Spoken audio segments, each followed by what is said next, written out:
Hello students, देखिए हमारा जो टॉपिक है लोरेंज फोर्स। तो लोरेंज फोर्स आज हम स्टडी करेंगे और लोरेंज फोर्स का यूज़ करके आगे हम दो टॉपिक पढ़ेंगे, वेलोसिटी सेलेक्टर और साइक्लोट्रॉन। उसके अंदर अपन लोरेंज फोर्स का कॉम्बिनेशन ही यूज़ करेंगे। तो सबसे पहले हम बात करते हैं कि लोरेंज फोर्स क्या है।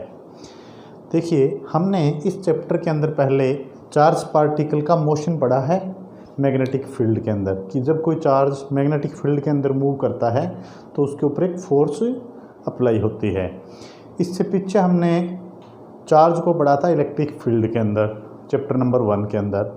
तो जब कोई चार्ज पार्टिकल ऐसे रीजन में मूव करता है, यानी ऐसी जगह में जाता है जहाँ पर दोनों फील्ड प्रेजेंट हैं, इलेक्ट्रिक फील्ड भी और मैग्नेटिक फील्ड भी, तो उसके ऊपर जो टोटल फोर्स लगती है उस टोटल फोर्स को हम क्या कहते हैं? Lorentz force. तो चैप्टर 1 के अंदर हमने ये पढ़ा था कि जब कोई क्यू चार्ज इलेक्ट्रिक फील्ड में रखते हैं तो उसके ऊपर एक इलेक्ट्रिक फोर्स लगती है। और चैप्टर नंबर 4 जो भी हम स्टडी कर रहे हैं उसमें हमने ये पढ़ा है कि जब कोई क्यू चार्ज मैग्नेटिक फील्ड में मूव करता है तो उसके ऊपर एक मैग्नेटिक फोर्स अप्लाई होती है। तो इन दोनों का जो नेट है वो क्या कहलाता है? Lorentz force. देखिए, लोरेंज फोर्स मैं इसको डिनोट कर रहा हूँ FL से, L for Lorentz and F for force.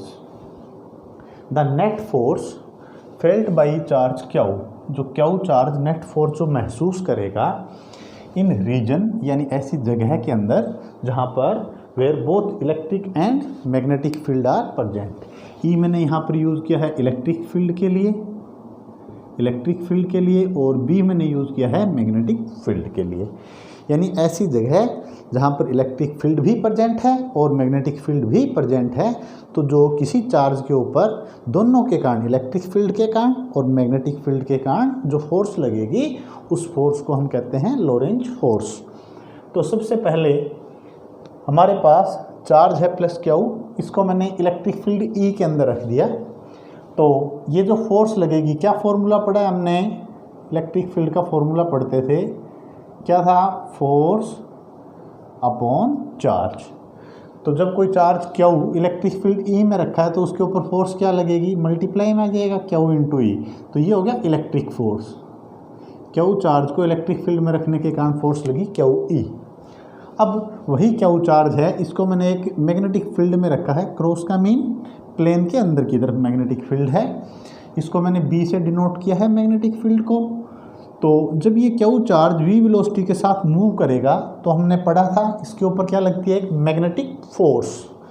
क्या होता है उसका formula? FM is equal to Q V vector cross B vector. यानी जब क्यू चार्ज इलेक्ट्रिक फील्ड में था तो फोर्स ये लगी, और जब वो मैग्नेटिक फील्ड में था तब ये फोर्स लगी। इन दोनों को जब मैं ऐड करूँगा, इक्वेशन 1 को और इक्वेशन 2 को, तो नेट फोर्स क्या आ जाएगी? इक्वेशन 1 क्या है? Q E. इक्वेशन 2 क्या है? Q V cross B. तो ये जो नेट फोर्स है, इस नेट फोर्स को हम क्या कहते हैं? Lorentz force. तो लोरेंज फोर्स का फॉर्मूला क्या हो गया आपके पास? F net is called Lorentz force is equal to electrostatics force. यानी जब कोई चार्ज को आपने force due to electric field, charge को जब इलेक्ट्रिक फील्ड में रखा, plus force due to magnetic field. Q को अगर मैं कॉमन ले लूँ यहाँ से तो क्या हुआ? E plus V cross B. ये जो नेट फोर्स है ये क्या कहलाती है बेटा? Lorentz force.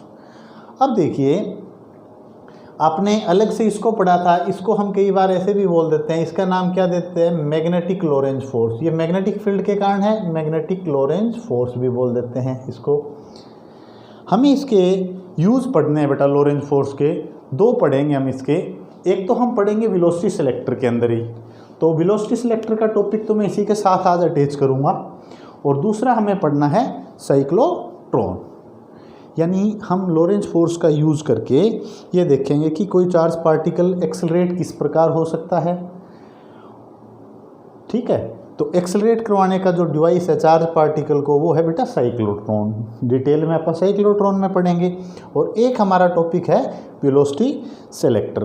तो पहले हम थोड़ा सा इस फोर्स के बारे में डिस्कस करते हैं कि किस किस कंडीशन के अंदर अपन इस फोर्स को पढ़ेंगे।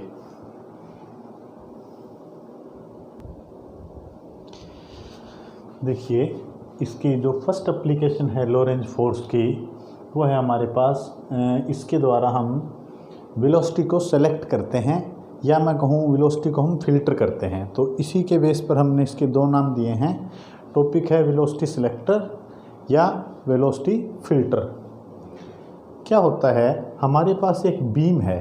बीम का मतलब क्या है, यहाँ पर हमारे पास ऐसे बहुत सारे पार्टिकल्स हैं जिनकी वेलोसिटी डिफरेंट है। तो ये पार्टिकल्स जब ऐसी जगह में से गुजरेंगे जहाँ पर दोनों फील्ड प्रेजेंट हैं, इलेक्ट्रिक फील्ड भी और मैग्नेटिक फील्ड भी। तो बीम का मीन क्या है, लार्ज नंबर ऑफ पार्टिकल्स हैं जो यहाँ से क्रॉस कर रहे हैं, ऐसी जगह से क्रॉस कर रहे हैं जहाँ पर इलेक्ट्रिक फील्ड भी प्रेजेंट है और मैग्नेटिक फील्ड भी। इलेक्ट्रिक फील्ड की डायरेक्शन आप सब जानते हैं, क्या होती है इलेक्ट्रिक फील्ड की डायरेक्शन, पॉजिटिव टू नेगेटिव। तो ये इलेक्ट्रिक फील्ड है। और क्रॉस का मीन जो मैग्नेटिक फील्ड है वो कहाँ है, inside the plane, perpendicular and inward. तो ऐसे स्पेस में से जहाँ पर दोनों इलेक्ट्रिक और मैग्नेटिक फील्ड प्रेजेंट हों, जब मैं पार्टिकल्स को पास करता हूँ जिनकी डिफरेंट वेलोसिटी है, तो कुछ एक पार्टिकल जिनकी एक फिक्स वेलोसिटी होगी वही यहाँ से क्या गुजरेंगे, अनडिफ्लेक्टेड गुजरेंगे। यानी मैं ये कह सकता हूँ कि यहाँ पर मेरे पास जो पार्टिकल्स हैं, क्या हैं, पार्टिकल्स ऑफ डिफरेंट वेलोसिटी। मेरे को उन पार्टिकल को फिल्टर करना है। फिल्टर का मीन आप ऐसे समझ सकते हो कि मुझे छंटनी करनी है, अलग निकालना है, जिनकी वेलोसिटी कितनी है, v वेलोसिटी। तो यहाँ पर मैं अगर ये कहूँ कि मेरे पास जो वेलोसिटी थी v1 v2 up to vn थी, तो मैंने v को ही पार्टिकुलर वेलोसिटी ली, ठीक है, पार्टिकुलर वेलोसिटी थी। जिन पार्टिकल को मुझे क्या करना था, v पार्टिकुलर वेलोसिटी के पार्टिकल को मेरे को पास करना था। तो मैंने क्या करा, एक ऐसा अरेंजमेंट लिया। इस अरेंजमेंट को हम क्या बोलते हैं, ये जो अरेंजमेंट है जिसमें electric field is perpendicular to magnetic field. Electric field की डायरेक्शन क्या है, ये इलेक्ट्रिक फील्ड है नीचे की तरफ, और मैग्नेटिक फील्ड की डायरेक्शन क्या है, क्रॉस b। तो ऐसे है, ये एक अंदर की तरफ है और एक की डायरेक्शन ही है, परपेंडिकुलर हो गए। इस अरेंजमेंट को हम क्या बोलते हैं, जहाँ इलेक्ट्रिक फील्ड मैग्नेटिक फील्ड के परपेंडिकुलर होता है, इस अरेंजमेंट को बोलते हैं cross field. It is called cross field. तो velocity selector is an arrangement of passing the particle of particular velocity through a region containing electric and magnetic field perpendicular to each other. यानी ऐसी जगह जहाँ electric और magnetic field एक दूसरे के perpendicular हैं, वहाँ से एक निश्चित वेलोसिटी के पार्टिकल को क्रॉस करवाना, इस अरेंजमेंट को हम क्या बोलते हैं, वेलोसिटी सेलेक्टर और वेलोसिटी फिल्टर। ठीक है, तो देखिए किस प्रकार से ये सब कुछ होता है। मान लिया यहाँ से जो चार्ज पार्टिकल पास कर रहा है, चार्ज क्या है इस पार्टिकल का, Q, ठीक है, Q चार्ज के पार्टिकल्स जिनकी डिफरेंट वेलोसिटी है वो इसके थ्रू पास कर रहे हैं। तो उसके ऊपर जो इलेक्ट्रिक फोर्स लगेगी चार्ज पार्टिकल के ऊपर, Fe कितनी होगी, Q इंटू E। कौन सी डायरेक्शन में लगेगी बोलो, इन डाउनवर्ड डायरेक्शन। तो वो फोर्स उसको क्या करेगी, चार्ज पार्टिकल को कहाँ लेके जाएगी, यहाँ से जैसे वो निकलेगा वो फोर्स उसको नीचे की तरफ लेके आएगी, इलेक्ट्रिक फोर्स के कारण, Fe के कारण। अब जो मैग्नेटिक फोर्स है, क्या फॉर्मूला है, QV B sine of 90। V B अंदर की तरफ है, दोनों में एंगल कितना है, 90 डिग्री का। डायरेक्शन देखिए फोर्स की क्या होगी, V क्रॉस B। आपको क्या करना है, V से फिंगर को कर्ल करना है B की तरफ। B कहाँ है, अंदर की तरफ। थंब कहाँ जा रहा है, ऊपर की तरफ। तो मैग्नेटिक फोर्स पार्टिकल्स को कहाँ लेके जाएगी, ऊपर की तरफ। अगर मैं बात करूँ सिंपली, ये मैंने यहाँ पर ऐसे नहीं दिखाना था, इलेक्ट्रिक फोर्स कहाँ लगेगी बेटा, पॉजिटिव टू नेगेटिव। ये इलेक्ट्रिक फोर्स होगी इलेक्ट्रिक फील्ड के कारण। और मैग्नेटिक फोर्स कहाँ लगेगी, ऊपर की तरफ, Fm। ठीक है, v क्रॉस b ऊपर की तरफ। तो ये क्या होगी, इन अपवर्ड डायरेक्शन। अब क्या होगा, अगर मैं बात करूं केस 1, अगर इलेक्ट्रिक फोर्स बड़ा है किससे, मैग्नेटिक फोर्स से, तो पार्टिकल कहाँ जाएगा, इलेक्ट्रिक फोर्स कहाँ लग रही है, नीचे की तरफ, तो पार्टिकल कहाँ मूव करेगा, बोलो, डाउनवर्ड इन पैराबोलिक पाथ। किस तरह का पाथ होगा उसका, पैराबोलिक। केस 2, अगर मैं बात करूं कि मेरी मैग्नेटिक फोर्स ज़्यादा है किससे, इलेक्ट्रिक फोर्स से, तो मेरा जो चार्ज पार्टिकल क्यू चार्ज था, ये जो क्यू चार्ज पार्टिकल है वो कहाँ मूव करेगा, ऊपर की तरफ, ऐसे पैराबोलिक पाथ में। तो ये कहाँ जाएगा, upward with parabolic path, parabolic path, ये भी पैराबोलिक पाथ में जाएगा ऊपर की तरफ। तो यहाँ से क्या हुआ, चार्ज पार्टिकल डिफ्लेक्ट हो गया। अगर ये दोनों फोर्स बराबर नहीं है, ऊपर वाली फोर्स ज़्यादा है तो ऐसे ऊपर की तरफ मुड़ जाएगा, नीचे वाली ज़्यादा है तो नीचे की तरफ। तो मुझे इस अरेंजमेंट को इस प्रकार से यूज़ करना है कि दोनों की फोर्स एक दूसरे को क्या कर दे, कैंसिल आउट कर दे। अगर ऐसा हुआ तो क्या होगा, देखिए इसको मैं रब कर देता हूँ।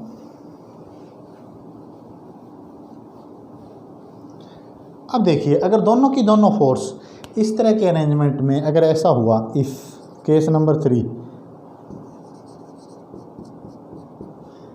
अगर मैं बात करूं इलेक्ट्रिक फील्ड की फोर्स और मैग्नेटिक फील्ड की फोर्स, ये दोनों का मैग्नीट्यूड क्या हो जाए, बराबर हो जाए मैग्नीट्यूड, तो क्या होगा, इलेक्ट्रिक फील्ड की फोर्स का मैग्नीट्यूड कितना है, बोलिए क्यू ई, और मैग्नेटिक फील्ड की फोर्स का कितना है, क्यू वी बी, साइन 91 हो जाएगा।